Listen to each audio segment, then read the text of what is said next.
Hey, this is your boy Jay, the I am on the Very Opinionated Show. We are here talking today about some issues. One of the issues is going to be crisis in America, and I think this one is we're gonna that's a real good topic to talk about, but as well as depression, and my favorite one, menopause versus midlife crisis. Hey, we'll be right back. Got to take a commercial break.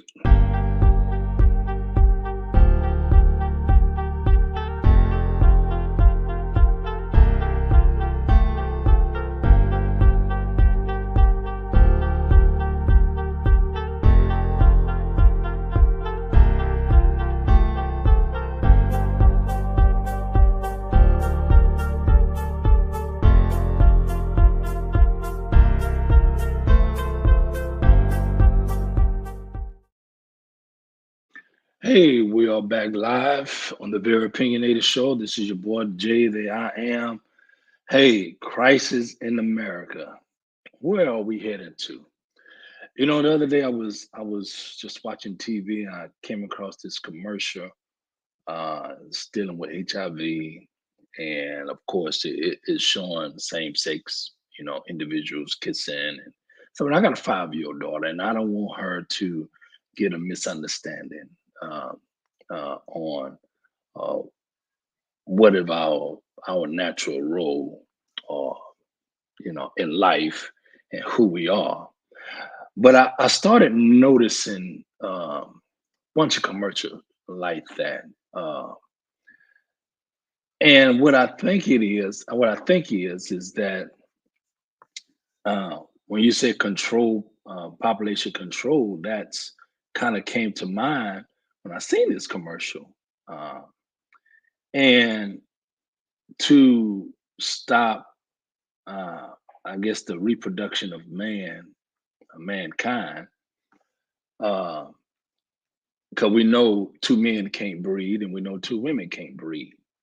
So, with that being said, uh, making it making that particular lifestyle normal, uh, it will cut down on population growth, because no one will want to breed, or I would say uh, make make up a family's nucleus between a male and a female, or husband and a wife.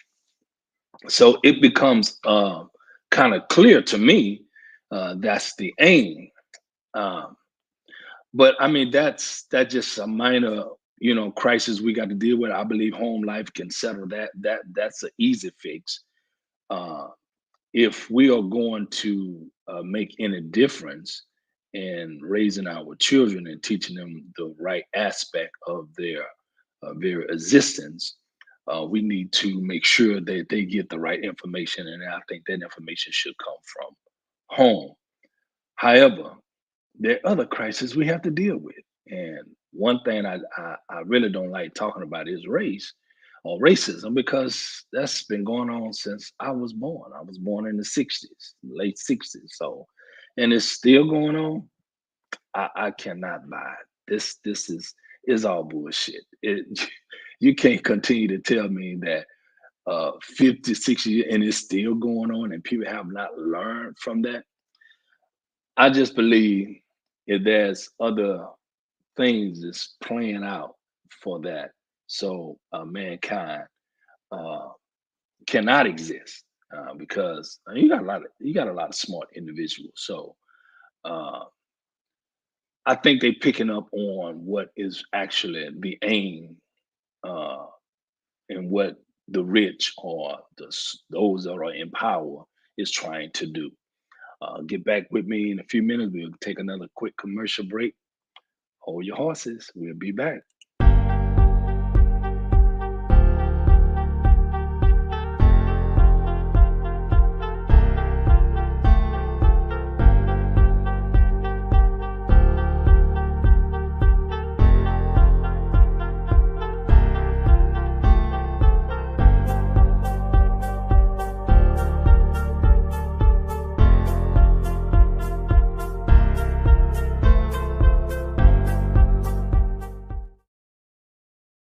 Hey, we are back here live with the Very Opinionated Show. I reached out to some people, waiting on them to chime in or to come in. Well, we are talking about crisis in America, and it's a challenge, especially when we are dealing with high prices and my, just me on a personal level, my health insurance for me and my daughter have went through the roof, and but my salary has not risen. We have to we have to get the public to vote on a certain bond so I can get $1 raise, which that's not nothing because my insurance went up. So I believe this is we have more to deal with in America other than other countries who are being sent money that is unnecessary, and we should be able to benefit from those monies that is being sent over. If you got anything, just come on in. We live right here. Just go to my YouTube page under Jason T. It's the Very Opinionated Show. We are here live. So, but nevertheless, uh, I believe it's America in a money crisis. They telling us that the bank is going to close and make sure you put your money, get your money out of the bank and all of that. At the end of the day, for me, I'm going to trust God so I can make sure my family is well taken care of. Now, what I am concerned about is how this money deal is going to play out, with the banks and how, you know, you owe any money, they're going to hold your money back and all this stuff. And I believe that is the worst thing you can do here in America to the American people, because it would be totally bloodshed. And I believe all the viewers, they don't want that to happen and all over the world. Definitely here in America. We don't want to see that to happen. However, these are reality checks. We have to really begin to look and to pay attention to what's going on.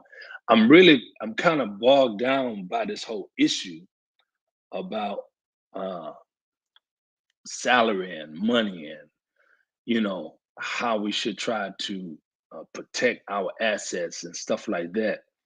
I believe it's our government is not doing a real good job at it. So if anybody ever talk to me, I don't vote no more. It's I think it's a waste of time. It's when you've been voting for 20, 30 years and you haven't seen no results. You've seen just a real minute results, but it doesn't really affect or benefit your community. Once you say, what, something is really going on, and I have a problem with that. So I believe we should really look into that as a collective community and say, do we need to really vote these people out as and stop voting for these individual or these spokes people that supposed to represent us and our community? Are they really representing us for the right causes? Get back with me. Come on. I know y'all can come up with something for me. Take another break.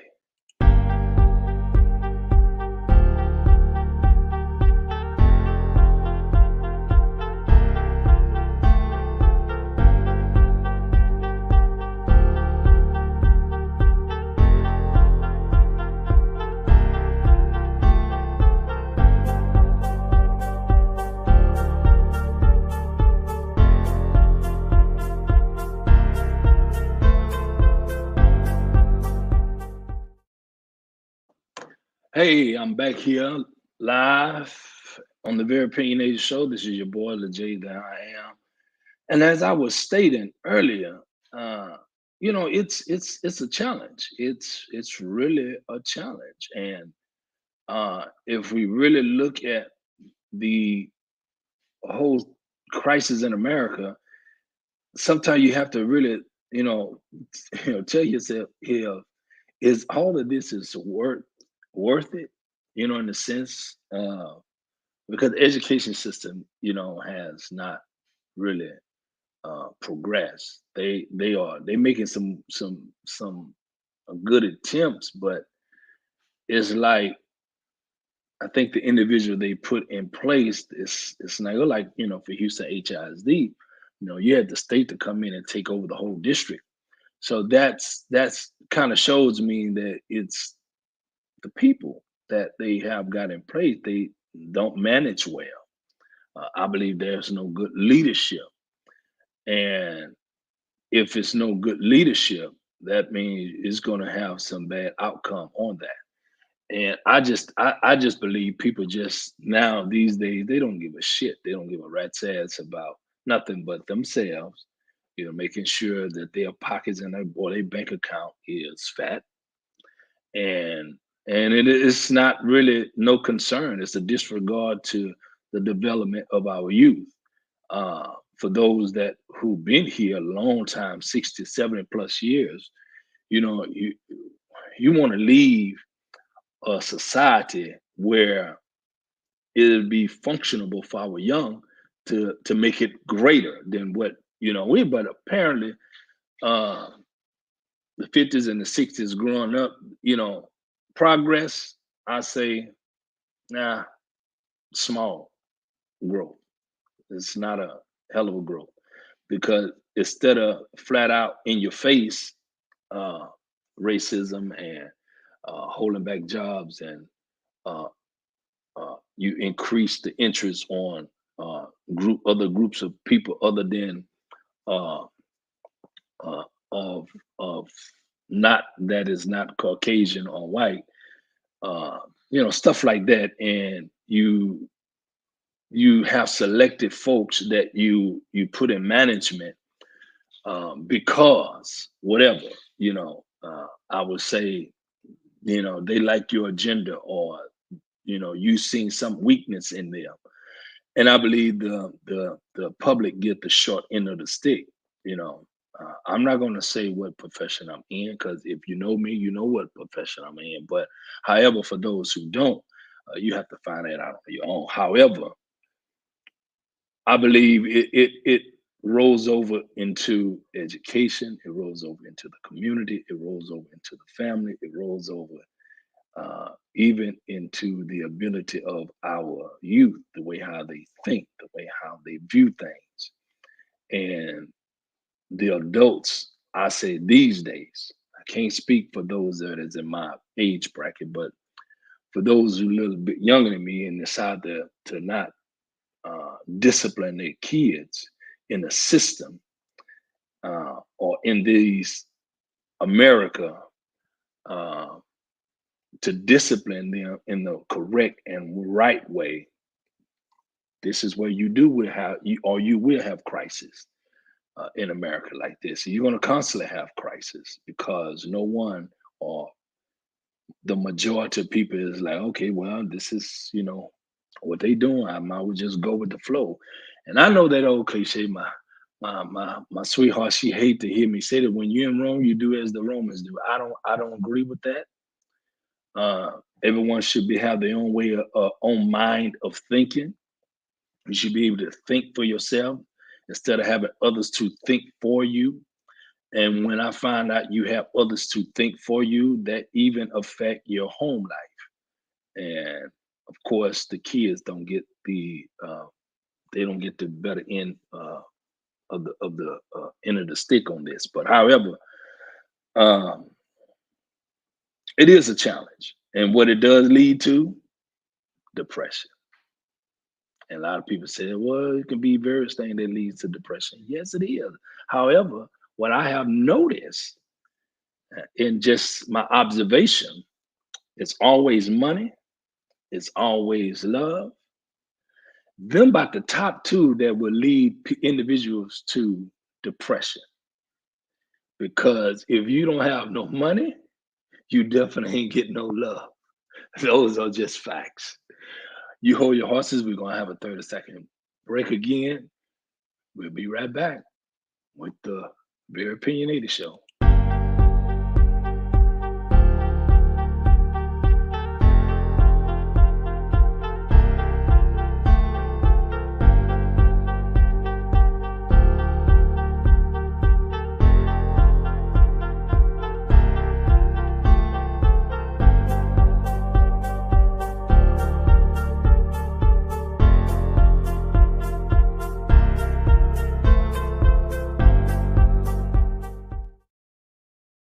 Hey, this is your boy, the J that I am. I'm back live. Hey, we only 15 minutes in, and I'm trying to keep it moving. But however, what I'm noticing is that a lot of individuals are depressed for whatever reason that that would lead them. But I believe what I said before the break, money and uh, money and love is like the top two that leave individuals in depression, and we know depression can come from uh, very areas of our life, and depends on how your lifestyle is. It definitely can lead to. And let me share this to be fair. Um, I was once depressed, and of course, I believe it started around in my college days, around my sophomore year when I was in college, and my sophomore year, I got hurt, and it really wasn't going according to plan. So I began to get depressed. My grades started slipping.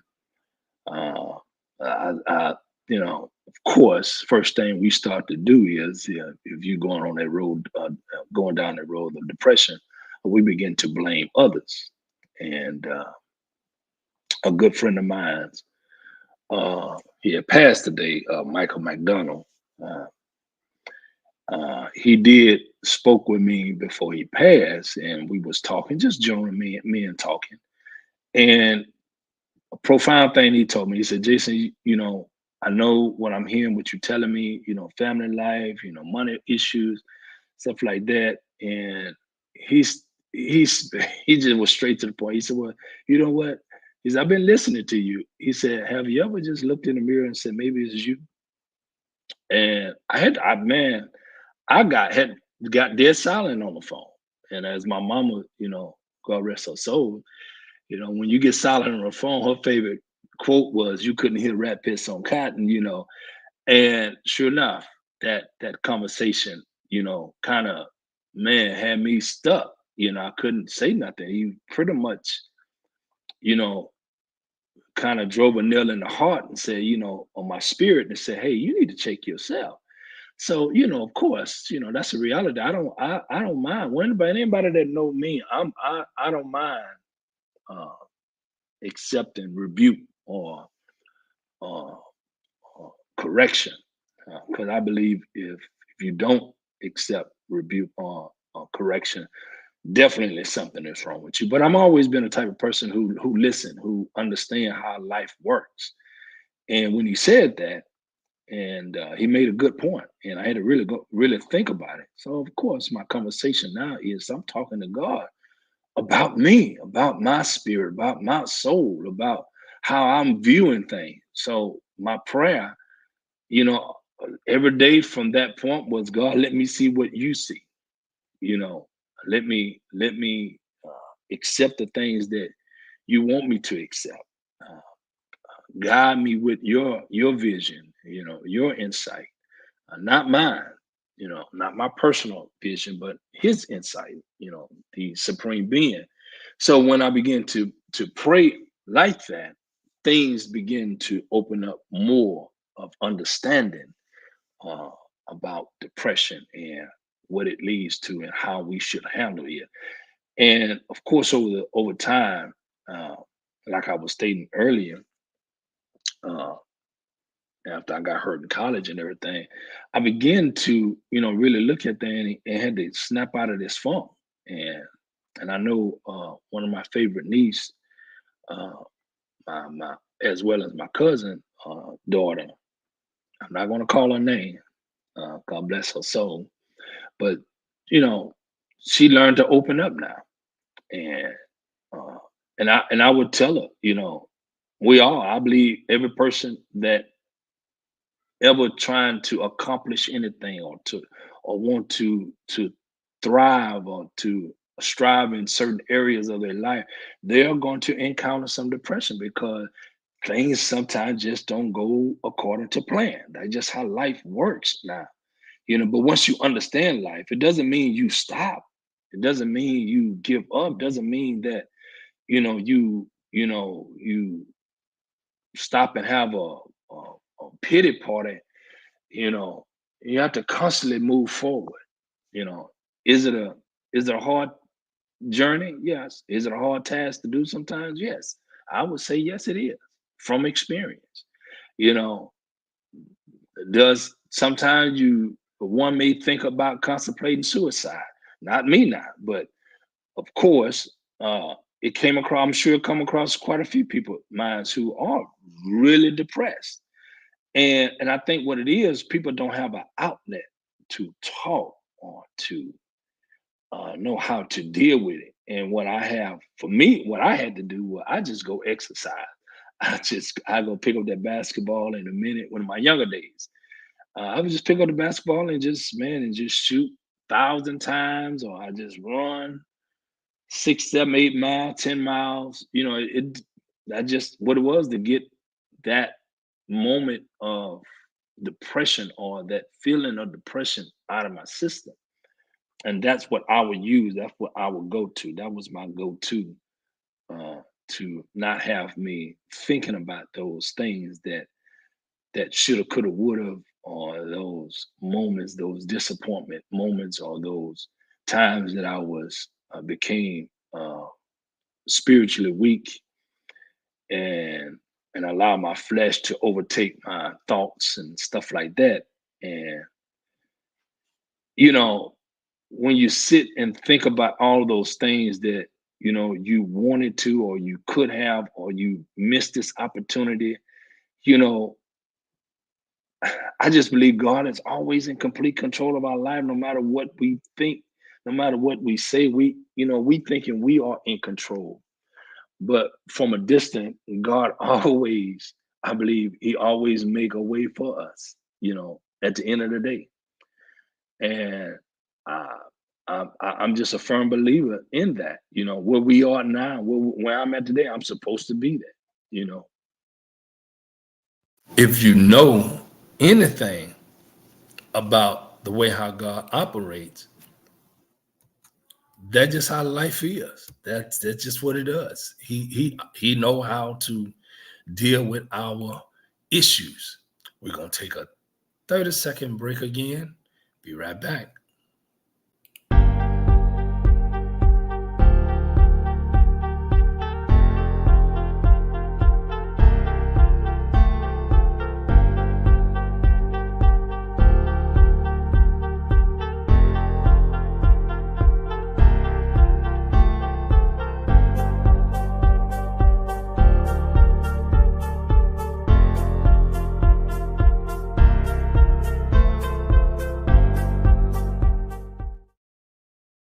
Hey, we are back here live on the Very Opinionated Show. Just having little issues, just that's all with the headpiece. But nevertheless, as I was stating, that being depressed, it's a challenge. It's a heck of a challenge, and I believe if one understand the the way how it sometimes come to us, I don't want to lose your thought. Uh,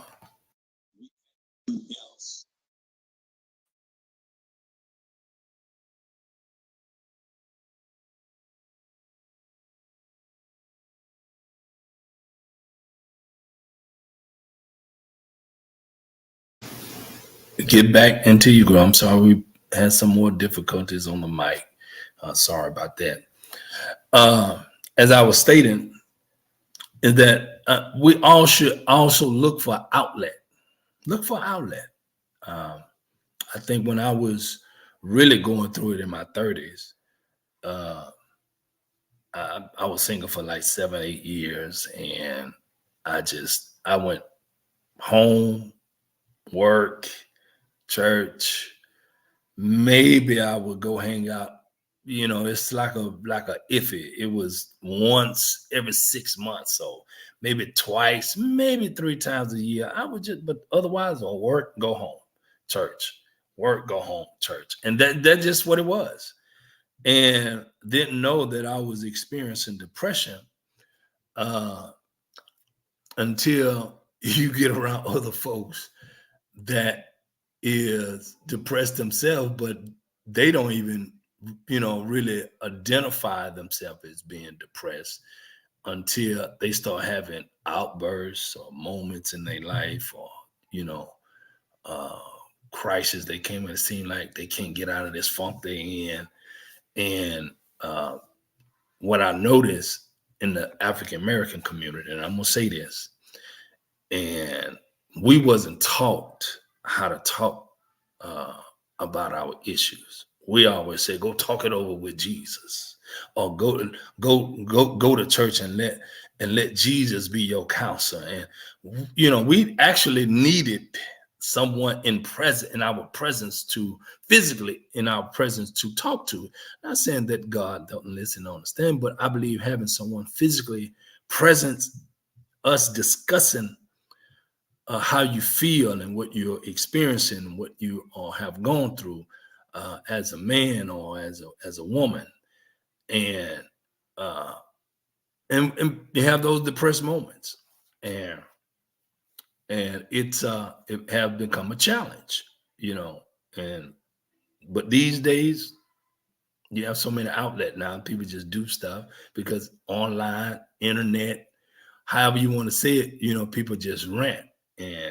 And I believe they just need an outlet. And they sometimes they rant about the wrong stuff, or they don't know how to rant, or to articulate their words and how they feel. Uh, so if you're still on, man, just try to chime in if you can. But if not, we're going to take this last commercial break, and we're going to come back, and we're going to talk about what is the difference between menopause and midlife crisis.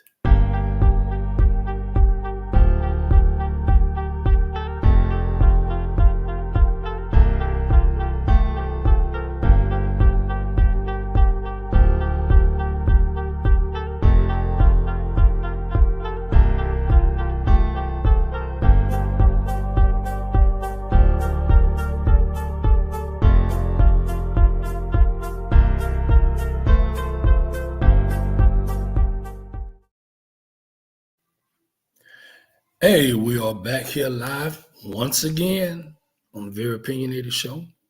If you got any comments, go ahead and chime in. And at the end of the show, you go ahead and hit my subscribe button on the YouTube channel and subscribe to this channel. Now, my favorite part is, what is the difference, or is there any correlations with menopause women versus midlife crisis men? But I'm going to talk about the midlife crisis first because, of course, I'm a man. As you can see, just handsome and it's all outdoors. But anyway, midlife crisis, I think every man go through it. But we're not supposed to go through it. That has been portrayed in the male community when we have midlife.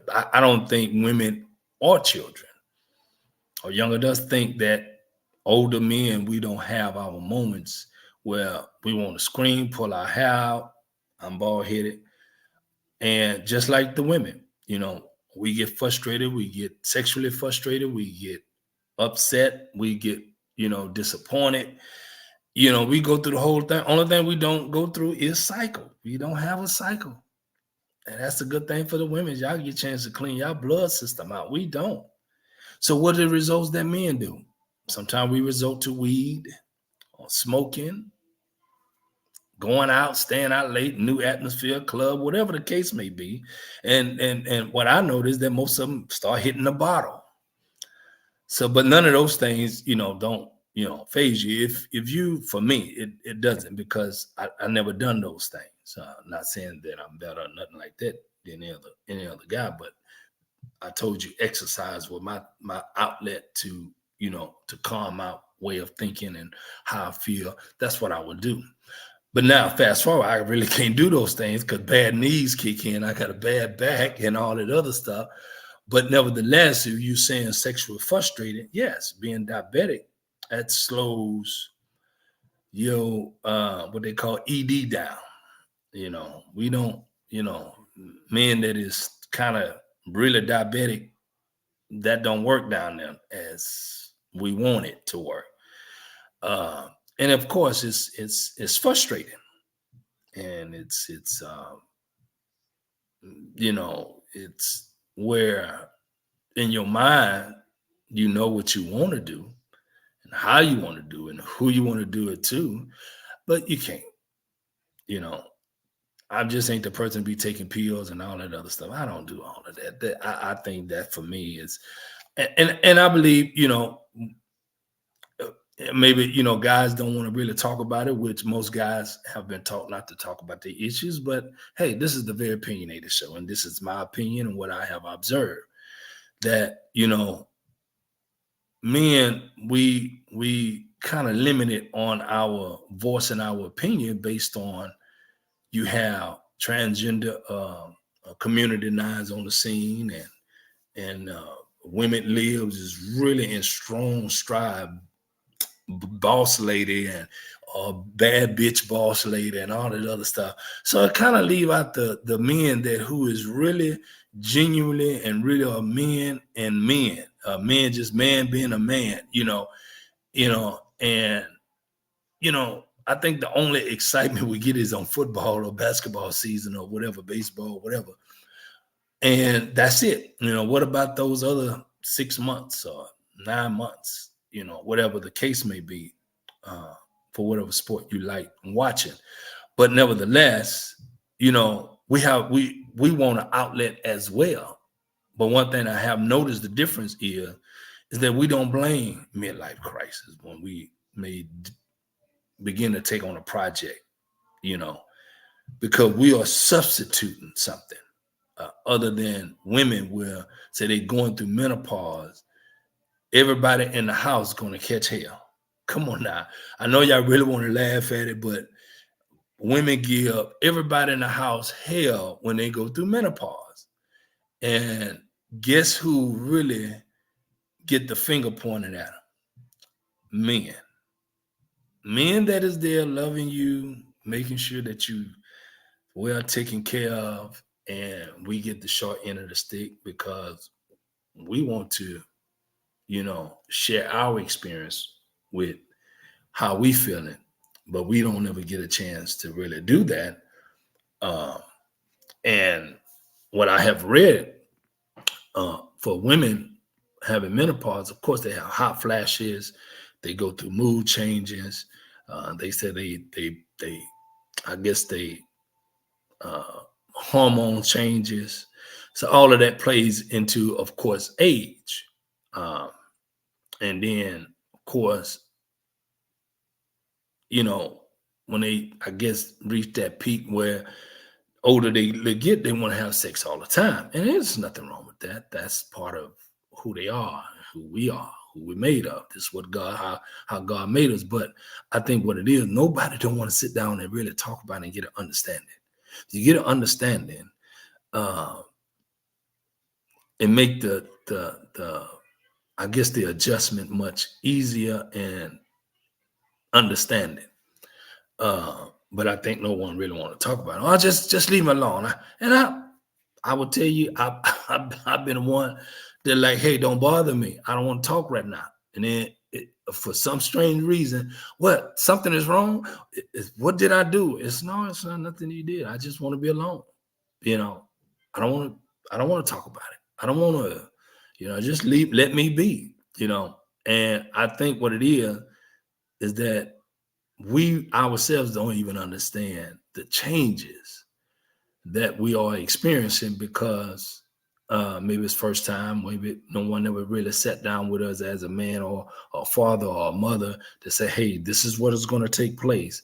So, for my daughter, I want her mother to sit down and explain to her what to expect when she get of age.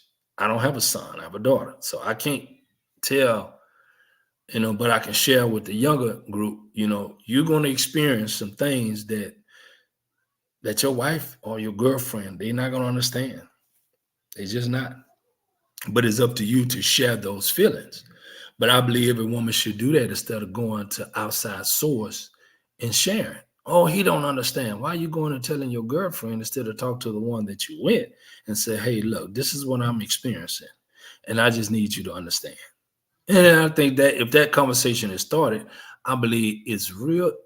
It will be an easy conversation to accept and to, matter of fact, help you with it. You know, simple as that. If you just want me to hold you and hug you, well, that's what I would do. But in return, if I wanted to do something extra, don't say, well, I don't feel like it. No, I'm going through something. You know, I may want to look at another younger woman, you know, uh, whatever the case may be. You know, hold on, let me correct that now these days, because you know, people take things out of context. You know, because most older guys who are in there going through their midlife crisis, of course, we're going to go for the younger one because we want to feel that we still have it. We want to feel that, hey, you know, I still get looks when we out in public. Instead of the one that I'm with, Shelly would say, oh, you're so sexy, or you fine, or you still got it, or we want to hear those things. And I believe when a man don't hear it, our eyes get to wondering. And of course, if eyes wonder, our thoughts going to wonder. And if our thoughts start wandering, of course, it's going to lead to other things. But nevertheless, I believe staying prayerful as well as being in a communicating state. I think me and my daughter mother, we talk when we take a long drive or we just drive. I think that's when we get our best talk in. What I have observed so far. Talking at home is just like a lot of frustration, but when we on the road somewhere or we just going for a drive, we talk, we open up deeply. But with that being said, if you got any comments, leave comments so I can answer it back for you. And it's always a pleasure. This is the J. There I am on the Very Opinionated Show. We're going to sign off on the commercial.